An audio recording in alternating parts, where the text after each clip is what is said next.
Hello students, I hope आप सभी बढ़िया होंगे। एकेटीयू की काउंसलिंग करने के पश्चात अब आप सभी को सीट मिल चुकी है। सीट मिलने के बाद अब आपके मन में यही सवाल है कि सर कौन से डॉक्यूमेंट मैं लेके जाऊं अपने कॉलेज में। फिजिकल रिपोर्टिंग, पूरी फिजिकल रिपोर्टिंग मैं यहाँ पर डिस्कस करने वाला हूं। और कब आप जाएंगे फिजिकल रिपोर्टिंग के लिए, किस दिन जाएंगे, किस तरह से आप किसी दिन को अवॉइड कर सकते हैं, सारी बातें जो भी फिजिकल रिपोर्टिंग से रिलेटेड हैं। साथ में पिछले कुछ वीडियो मेरे आए थे फिजिकल रिपोर्टिंग से रिलेटेड, लेकिन यहाँ पर मैं आपको जो भी बची हुई बातें हैं कंप्लीट डिस्कस करने वाला हूं। अब इस वीडियो को देखने के बाद आपको अपने एडमिशन के लिए कुछ भी देखने की, सुनने की आवश्यकता शायद ना ही पड़े। खैर, आप सभी लोगों का सबसे पहले तो बहुत बहुत धन्यवाद इस चैनल पर इतनी विश्वसनीयता दिखाने के लिए, हमारा साथ देने के लिए। आप सभी के साथ की वजह से ही यह चैनल यहाँ तक पहुँचा है और हमारी पूरी टीम आपका धन्यवाद करती है कि आप सभी लोग इस चैनल से जुड़े।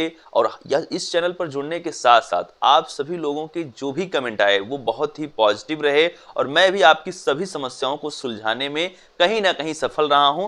खैर, चलिए स्टार्ट करते हैं अब सभी बातों को, जो बची हुई बातें हैं। अब अंतिम पड़ाव है, अंतिम पड़ाव मतलब एकेटीयू के कॉलेज में जाकर फिजिकल रिपोर्टिंग को करना है स्टूडेंट्स। यदि अभी तक कोई ऐसा है जो सब्सक्राइब नहीं किया है तो सब्सक्राइब भी कर ले। अब तो ये कहीं ना कहीं एक तरीके से लास्ट वीडियो है एकेटीयू बीटेक काउंसलिंग के लिए। अब ज़्यादा से ज़्यादा 1 से 2 वीडियो ही आने वाली हैं क्योंकि काउंसलिंग ही हो चुकी है। अब बाकी स्पेशल राउंड के लिए एक आध वीडियो आएगी। बाकी जिसको सीट मिल चुकी है इस राउंड में या जिन्होंने फ्रीज कर दिया है, नहीं भी फ्रीज किए हैं तो 4th राउंड में ऑटोमेटिक फ्रीज हो ही जाएगा। तो अब यहाँ पर सभी लोग जुड़ जाएं, क्योंकि अब कहना भी अच्छा नहीं लगता है कि आप लोग सब्सक्राइब करें या जुड़ जाएं, क्योंकि अब तो सब कुछ हो ही चुका है, आपका काम अब हो चुका है। चलिए स्टार्ट करते हैं। यहाँ पर जो बात आती है सबसे पहले एकेटीयू फिजिकल रिपोर्टिंग से रिलेटेड, वो है डेट को लेकर। स्टूडेंट्स, डेट को लेकर यदि हम बात करें तो आप सभी लोग अपनी फिजिकल रिपोर्टिंग, चाहे आपको किसी भी राउंड में कॉलेज मिला हो, आप किसी भी राउंड में फ्रीज किए हो या फिर नहीं अभी तक फ्रीज किए हैं, ऑटो फ्रीज होने वाला है आपका 4th राउंड में, तो मैं आपको क्लियर करना चाहता हूं कि बीटेक के लिए और एमबीए एमसीए यानी कि जो लोग सीवीटी पीजी वाला एमबीए एमसीए है और उसके साथ साथ बीटेक कोर्स के लिए सीवीटी पीजी का जो एंट्रेंस एग्जाम देकर आए हैं या फिर जेई मेंस का जो एंट्रेंस एग्जाम देकर आए थे और उन्होंने जेई मेंस के आधार पर या फिर सीवीटी पीजी के मार्क के आधार पर एकेटीयू की काउंसलिंग किया था, उन सभी की फिजिकल रिपोर्टिंग स्टूडेंट्स होगी 29 अगस्त 2024 टू 4 सितंबर 2024 के बीच में। आप सभी लोग अपने फिजिकल रिपोर्टिंग को करेंगे। फिजिकल रिपोर्टिंग का मतलब है आप स्वयं जाएंगे।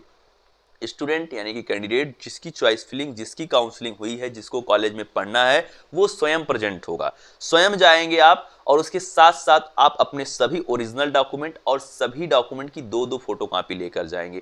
कौन से डॉक्यूमेंट लेकर आप जाएंगे वो भी मैं इसी वीडियो में क्लियर करने वाला हूं। वीडियो में आप अंत तक बने रहिए, चीजें सब मैं इसी वीडियो में कह रहा हूं ना, ये कंप्लीट वीडियो है, इसमें सब कुछ क्लियर हो जाएगा। जो डॉक्यूमेंट मैंने नहीं भी, मान लीजिए मुझसे कुछ एक आध छूटे भी थे, पिछले वीडियो एक मैंने जो आपको डॉक्यूमेंट वाली दिया था, इस वीडियो में वो सब कुछ क्लियर हो जाएगा, बस आप अंत तक जुड़े रहिए। तो यहां पर क्या है, 29 अगस्त 2024 टू 4 सितंबर 2024 के बीच में आप सभी लोग किसी भी दिन, आप कंफर्टेबल हैं आप 29 को जाइए, आपका मन है आप 30 को जाइए, आपका मन है आप 31 को जाइए। लेकिन एक चीज का ख्याल रखिए, इस टाइम पर क्या दिक्कत आ रही है वो ये है, जैसे उत्तर प्रदेश में आप कहीं पर भी अपनी फिजिकल रिपोर्टिंग करने जा रहे हैं तो आप कोशिश करिए कि आप 29 को ही चले जाइए करने के लिए। सबसे बड़ी बात क्या है कि पहले दिन क्यों करना चाहिए, मान लीजिए कोई डॉक्यूमेंट गलत है, किसी डॉक्यूमेंट में कोई भी प्रॉब्लम है, आपके पास मान लीजिए कि पैसे की कोई दिक्कत आ जाती है फर्स्ट डे वहां पर जाने का, मतलब ओवरऑल कोई भी प्रॉब्लम होती है, आप सेकेंड डे जाके उस प्रॉब्लम को सॉल्व कर सकते हैं। लेकिन मान लीजिए कि आप जाएंगे 4 तारीख को,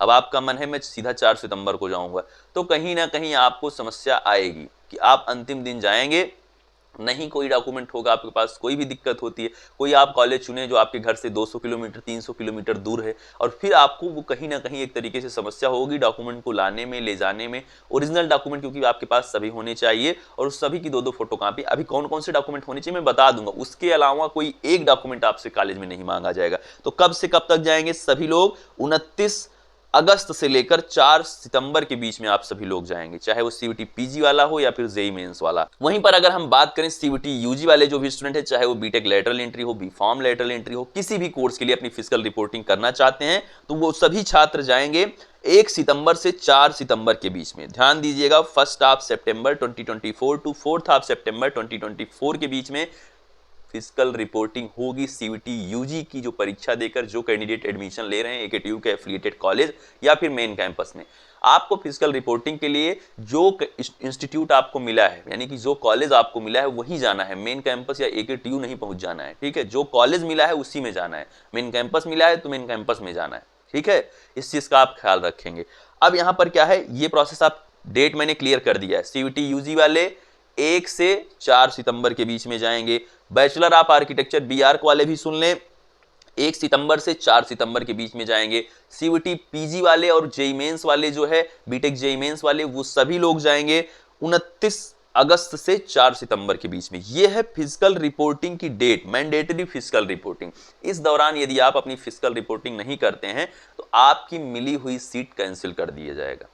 मैं बहुत ज्यादा इस चीज को आपके साथ क्लियर करना चाहता हूं कि 1 सितंबर से 4 सितंबर के बीच में सीयूईटी यूजी वाले और बैचलर ऑफ आर्किटेक्चर वाले भी अपनी डेट का ध्यान रखें। बाकी बीटेक वाले तो 29 अगस्त से 4 सितंबर के बीच पहुंच ही जाएंगे, और सीयूईटी पीजी वाले भी इसी दौरान। बीटेक जेईई मेंस और सीयूईटी पीजी का आपका दोनों का सेम डेट है।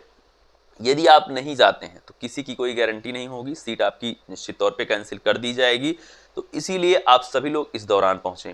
अब बात आती है डॉक्यूमेंट की। डॉक्यूमेंट कौन कौन से होने चाहिए और वो डॉक्यूमेंट आपको कहां से बनवाना है, कहां से मिलेगा, ठीक है, ये चीज मैं क्लियर करना चाहता हूं। देखिए, जो स्टूडेंट ऑनलाइन डॉक्यूमेंट वेरिफिकेशन हुआ था वो सभी ही डॉक्यूमेंट थे जिनमें बनने में टाइम लगता है। अब फिजिकल रिपोर्टिंग वाले जो डॉक्यूमेंट हैं उनको एक दिन में आप बनवा सकते हैं। कहां से बनवाएंगे, चलिए मैं स्क्रीन पर वो डॉक्यूमेंट दिखाता हूं, कुछ जो एक्स्ट्रा डॉक्यूमेंट है वो भी मैं आपको बताता हूं, सब कुछ आप जान लीजिए। तो स्टूडेंट्स, डेट आपको जब क्लियर हो गई है, अब बात है डॉक्यूमेंट को जानने की, कौन से डॉक्यूमेंट आपको लेकर जाने हैं। देखिए, मार्कशीट जो कि आपके पास है ही, तभी तो आपकी काउंसलिंग हुई, तभी आपकी फिजिकल रिपोर्टिंग हुई है। तो ध्यान दीजिएगा, ये वो डॉक्यूमेंट है जो आपको लगेंगे आपके काउंसलिंग के लिए, आपकी फिजिकल रिपोर्टिंग के लिए। चलिए देखते हैं। हाई स्कूल की मार्कशीट एंड सर्टिफिकेट पहला डॉक्यूमेंट आपका आता है। इंटरमीडिएट की मार्कशीट एंड सर्टिफिकेट। देखिए, सर्टिफिकेट का मतलब क्या है, पहले कुछ बोर्ड्स की अभी भी मार्कशीट आती हैं, और पहले आती थी यूपी बोर्ड में भी कि सर्टिफिकेट अलग आता था, मार्कशीट अलग आती थी। अब मार्कशीट एक ही हो गई है तो सर्टिफिकेट नहीं आता है। जो लेटेस्ट वाले स्टूडेंट हैं, पिछले मुझे लगता है 5-6 वर्षों से ऐसा कोई प्रावधान नहीं है सर्टिफिकेट होने या फिर कुछ भी आने का, तो सर्टिफिकेट का कोई मतलब आपके लिए नहीं है। अब यहाँ पर आगे की बात हम करते हैं। देखिए, कुछ बोर्ड्स में मिलता है, मैं ये भी क्लियर करना चाहता हूँ। तो जो भी डॉक्यूमेंट आपकी मार्कशीट के साथ मिलते हैं उन्हें आप लेकर जाइएगा। उसके बाद आधार कार्ड आपका, आधार कार्ड आपकी आईडी के लिए, जो कि आपका वेरिफिकेशन होगा आपका स्वयं का, उसी के हिसाब से होगा। आप स्वयं जाएंगे, जिससे वहाँ पर बायोमेट्रिक हो तो आपको कोई प्रॉब्लम ना हो। ट्रांसफर सर्टिफिकेट या फिर माइग्रेशन सर्टिफिकेट आपके पास होना चाहिए, दोनों में से एक कोई सर्टिफिकेट आपके पास होना चाहिए, मस्ट है। उसके बाद स्टूडेंट क्या है, अब कुछ स्टूडेंट ये भी है कि उनको नहीं मिल रहा है ट्रांसफर सर्टिफिकेट या माइग्रेशन सर्टिफिकेट, स्कूल की तरफ से नहीं मिल रहा है, कॉलेज की तरफ से। इसलिए हो रहा है कि कई जगह पे अभी मार्कशीट नहीं आई, तो कॉलेज कहता है कि मार्कशीट नहीं आई है तो मैं नहीं दे पाऊंगा। तो यहाँ पर मैं आपको क्लियर करना चाहता हूँ, कोशिश करिए कि मिल जाए। नहीं मिलता है तो आप बिना टीसी या माइग्रेशन के भी चले जाइएगा। सिर्फ इसकी वजह से रुकिएगा मत, घर पे बैठिएगा मत। कुछ कॉलेज ऐसे हैं जो मार्कशीट के पहले नहीं दे रहे हैं, तो मैं वो चीज़ आपको क्लियर करना चाहता हूँ। और हाँ, मार्कशीट जिसका भी रिजल्ट आया है, अभी मार्कशीट नहीं आई है कॉलेज में, स्कूल में, वो अपने इंटरनेट कॉपी को लेकर चले जाएंगे, ठीक है। डिप्लोमा मार्कशीट आपको लेटरल एंट्री वाले जो स्टूडेंट हैं, जो भी लेटरल एंट्री में एडमिशन ले रहे हैं, जैसे कि B Tech lateral entry, B Pharm lateral entry, उनके पास डिप्लोमा की मार्कशीट होनी चाहिए। पिछले जो डिप्लोमा उन्होंने किए हैं, जैसे जो सेकेंड ईयर एडमिशन ले रहे हैं डायरेक्ट, उनके लिए है। फिर उसके बाद क्या है, ग्रेजुएशन का आपका मार्कशीट होना चाहिए। जो लोग पीजी प्रोग्राम कर रहे हैं, किसी भी पोस्ट ग्रेजुएट प्रोग्राम में एडमिशन लेना चाहते हैं, उनके पास ग्रेजुएशन की मार्कशीट होनी चाहिए। उसके साथ साथ कैरेक्टर सर्टिफिकेट जो आपके स्कूल वाले इशू करते हैं, वो भी आपके पास होना चाहिए कैंडिडेट। फिर उसके बाद valid copy of domicile certificate, ये तो आपका मस्ट ही है। ये वो डॉक्यूमेंट है जो आपके लिए मस्ट है, जैसे आईडी, आपकी मार्कशीट, और उसके साथ साथ आपका domicile certificate, income certificate, caste certificate, ये तो मस्ट है। ये डॉक्यूमेंट होने चाहिए, ये नहीं है तो निश्चित तौर पे आप काउंसलिंग से बाहर किए जाएंगे, ठीक है, यानी कि आपकी सीट नहीं दी जाएगी आपको। टीसी वगैरह 1 मिनट के लिए नहीं है तो उसका रीजन आपके पास होना चाहिए, वैलिड रीजन क्या है, क्यों नहीं मिल रही है टीसी, तो वो चीज होगा तो उसके बिना भी आपका काम हो सकता है, उसके लिए नहीं दिक्कत है। लेकिन ये मार्कशीट और ये सर्टिफिकेट्स ये होने चाहिए, इसमें कोई चीज नहीं चलेगी। और आधार कार्ड, इसमें कोई भी इधर उधर की बात या कोई बहाना नहीं चलेगा, ठीक है। कौन सी चीज, caste, income, domicile certificate, ID और मार्कशीट, ये चीज होना चाहिए। अभी और बता रहा हूं क्या चीज मस्ट है। Valid copy of income certificate होना चाहिए आपके पास। उसके बाद कास्ट सर्टिफिकेट होना चाहिए। जो लोग जनरल के हैं और ईडब्ल्यूएस में आते हैं, वो ईडब्ल्यूएस का सर्टिफिकेट अपना देंगे। फिर उसके बाद सब कैटेगरी सर्टिफिकेट यदि आप एप्लीकेबल हैं, मान लीजिए कि आप PWBD में आते हैं, किसी भी तरह से और भी कोई आपके पास रिजर्वेशन कोटा है कास्ट के अलावा, तो वो भी आप देंगे। जो लोग एप्लीकेबल हैं वही देंगे, जो नहीं है वो नहीं देंगे, उनको परेशान नहीं होना है। फिर उसके बाद स्टूडेंट आता है CUT, UG, PG, यानी कि जो आपका एंट्रेंस एग्जाम था उसका एडमिट कार्ड होना चाहिए आपके पास। क्लियर? उसका स्कोर कार्ड होना चाहिए। जो आपका एंट्रेंस एग्जाम जो आपने दिया है उसका क्या होना चाहिए? एडमिट कार्ड और स्कोर कार्ड दोनों। फिर आता है इसके बाद सीट अलॉटमेंट लेटर होना चाहिए आपके पास। जो आपने काउंसलिंग किया है उसका सीट अलॉटमेंट लेटर होना चाहिए। अब ये सीट अलॉटमेंट लेटर का मामला ये फंसा है कि अभी तक सीट अलॉटमेंट लेटर वो वाला नहीं आया है जो आपको लेकर जाना है। वो कब आएगा? वो आएगा 4th राउंड काउंसलिंग के बाद। जब चौथे राउंड की काउंसलिंग हो जाएगी, जब उसका सीट अलॉट हो जाएगा, तो उसी चौथे राउंड के बाद वाला जिस दिन सीट अलॉटमेंट लेटर आएगा 4th राउंड वाला, वही सीट अलॉटमेंट लेटर आप डाउनलोड करेंगे और वही आप अपने कॉलेज में फिजिकल रिपोर्टिंग के लिए ले जाएंगे। यानी कि वो लेटेस्ट राउंड का फिजिकल रिपोर्टिंग के लिए लगता है सीट अलॉटमेंट लेटर। इसलिए ऐसा होता है, कहीं ऐसा तो नहीं है कि किसी राउंड में आपका कॉलेज चेंज हो गया है, इसीलिए जिस राउंड में आप फ्रीज करते हैं उस राउंड में नहीं मिलता है वो seat allotment letter. Seat allotment letter हमेशा फिजिकल रिपोर्टिंग के जस्ट पहले वाला जो आपका राउंड है उसी के बाद आपको वेबसाइट पर वो ऑलरेडी शो होने लगेगा। जब आएगा तो मैं आपको एक वीडियो के माध्यम से बता दूंगा और उसके बाद उसको आप डाउनलोड करेंगे, उसी को आप लेकर जाएंगे। ठीक है, भले ही आपने अपना फ्रीज जो है वो 3rd राउंड में ही किया है, but seat allotment letter 4th round में ही आपको मिलेगा, उसी को आपको लेकर जाना होगा। चलिए, इसके बाद क्या होगा? आपका जो अगला डॉक्यूमेंट है वो है आपका 6 फोटोग्राफ्स आपकी होनी चाहिए। आप मेडिकल सर्टिफिकेट अपने नज़दीकी CSC या फिर PSC से बनवा लें। अपना मेडिकल सर्टिफिकेट जाइए, 1 दिन में बन जाता है। जब एडमिशन के लिए बताएंगे तो आपका 1 दिन में बन जाता है। ठीक है, गैप सर्टिफिकेट इसको भी आप बनवा लीजिए, अपना गैप सर्टिफिकेट बनवा लीजिए। उसके बाद यानी कि आपका 12th के बाद कोई गैप है या ग्रेजुएशन के बाद इस एडमिशन के दौरान और पिछली कक्षा के दौरान कोई भी गैप है तो उसको आप बनवा लेंगे। पैन कार्ड आपका लगेगा, आपके गार्जियन का पैन कार्ड लगेगा। देखिए ये ऑप्शनल है, ये सब जगह नहीं मांगा जाएगा। इसको आपके पास नहीं भी होगा तो भी कोई बहुत ज़्यादा दिक्कत नहीं होगी आपको। ये वो डॉक्यूमेंट है जो आपको लिस्ट जो मिलेगी चेकलिस्ट उसमें हो सकते हैं, बट नहीं होगा तो कोई दिक्कत वाली बात नहीं है। अगर है तो आप लेकर जाइएगा, निश्चित तौर पर आप लेके ज़रूर जाइएगा। जो डॉक्यूमेंट बता रहा हूँ उसमें कोई कमी मत करिएगा, लेके सब जाइएगा, ये मैं आपको बता दे रहा हूँ। आधार कार्ड गार्जियन का और 2 फोटोग्राफ, ये हॉस्टल के लिए रिक्वायर्ड है। यानी कि हॉस्टल यदि आप लेना चाहते हैं तो उसमें आपका ये लगेगा, आपके गार्जियन का फोटोग्राफ लगता है। Photo copy of all above in set of two be self attested. देखिए सभी जितने भी आपके डॉक्यूमेंट हैं सभी में आपकी सिग्नेचर होनी चाहिए और सभी की 2-2 फोटो कॉपी। सिग्नेचर अभी मत नहीं भी करोगे, वहां बैठ के कर लेना कॉलेज के अंदर में, लेकिन पहले अभी क्या कर लो कि सबकी 2-2 फोटो कॉपी करवा लो। जितने भी डॉक्यूमेंट मैंने आपको बताया सबकी 2-2 फोटो कॉपी करवा लो। इसके अलावा 100 रुपए का टिकट ले लेना, पोस्टल ऑर्डर जो आता है 100 रुपीज़ का, वो भी आप ले लेना किसी भी नज़दीकी पोस्ट ऑफिस से जाके, उसको भी आप ले लेंगे। वो इसलिए होता है, मान लीजिए इन फ्यूचर कोई भी डॉक्यूमेंट आपका सेंड करना हुआ आपके घर पे या कहीं पर भी, तो वो सेंड किया जा सके आपके पास। मान लीजिए आपकी अटेंडेंस सीट हुई, आप कॉलेज नहीं जा रहे हैं तो वो भी सेंड कर दिया जाएगा। तो 100 रुपये का ये पोस्टल ऑर्डर जो होता है ये भी आप लेकर जाएंगे। पोस्टल टिकट जो होता है तो आप मिनिमम आप कितने भी रुपए का ले सकते हैं, उसके लिए कोई ऐसी बात नहीं है। कोशिश करिए कम से कम पैसे वाला लीजिए, जिससे ज़्यादा से ज़्यादा होगा तो चिपका कर वो कॉलेज वाले जब भी आपके पास भेजना चाहेंगे कोई भी डॉक्यूमेंट आपके घर पे तो भेज सकते हैं।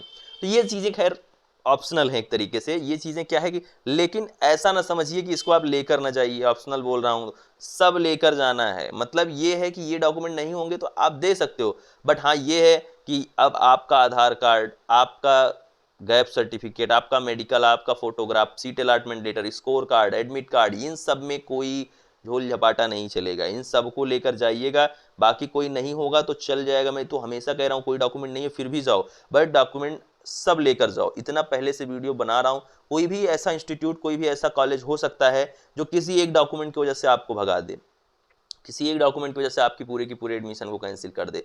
तो कोई भी दिक्कत, कोई भी परेशानी मत पैदा करना। कुछ भी आपको कहीं पर भी ऑफिशियली ये चीज़ें नहीं मिलेंगी। ये चीज़ें मैं आपको बता रहा हूँ क्योंकि हम सभी लोग कॉलेज से कहीं ना कहीं लिंक्ड हैं, तो आपको इसलिए बता रहे हैं यही डॉक्यूमेंट हैं जो आपके लगेंगे आपकी काउंसलिंग के लिए, आपकी फिजिकल रिपोर्टिंग के लिए। तो ध्यान दीजिएगा, ये वो सभी डॉक्यूमेंट जो आपको लेकर जाना है अपने लिए अपने एडमिशन के दौरान। और इसके साथ साथ स्टूडेंट, यदि कोई भी आपका सवाल है तो आप कमेंट बॉक्स में ज़रूर पूछिए, जल्दी से जल्दी उसको सॉल्व कर दिया जाए। क्योंकि कहीं ना कहीं आप सभी लोगों ने चैनल पर इतनी विश्वसनीयता दिखाई है, तो अब आप किसी भी परेशानी, किसी भी समस्या के साथ तो बिल्कुल आगे ना बढ़ें। तो ये रहे स्टूडेंट आप सभी के लिए वो सभी डॉक्यूमेंट जो आपको लेकर जाना है अपनी फिजिकल रिपोर्टिंग के लिए। PDF में डिस्क्रिप्शन में दिए गए टेलीग्राम ग्रुप में सेंड कर दूंगा, उसको ज्वाइन कर लीजिए।